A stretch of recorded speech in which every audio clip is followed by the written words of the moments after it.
Hello mga friend, hindi ko na alam kung anong luto gagawin ko dito sa aking manok. Ginawa ko na lang, nilagyan ko na lang ng 7-Up. Ayan, pinapakuluan ko sa 7-Up. Akin ito, yan. Pinatutuyuan ko sa 7-Up. Ayan, nag-adobo na ako, nagpakulo na ako sa suka na may bawang, pinatuyuan ko. Nag-chicken joy na rin ako. Ito naman na aking tinesting yan, oh. Pinatutuyuan ko sa 7-Up. Ito naman sa amo ko. Yan naman ang kakainin nila. Yan. Tapos, pag naluto na yan dyan, naluto na siya, tikman muna natin kung masarap. Masarap. Pag naluto na yan dyan, dito naman siya ilalagay.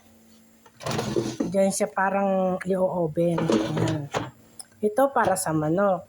Ito sa mga patatas. Yan. Yan naman yung sa akin. Ito naman sa akin. Nakapagsaing na ako. Ito na lamang. Nagmamantika din siya mga friend. Oh. Pinatutuyan ko sa 7-Up. Ay, paggagawa ko pa lang na almusal na aking dalaga. Ayun naman, ayaw niya. Sabi ko, ayaw kung hindi ka kakain. Napiprito siya, oh. Napiprito. Ano kaya masarap ito?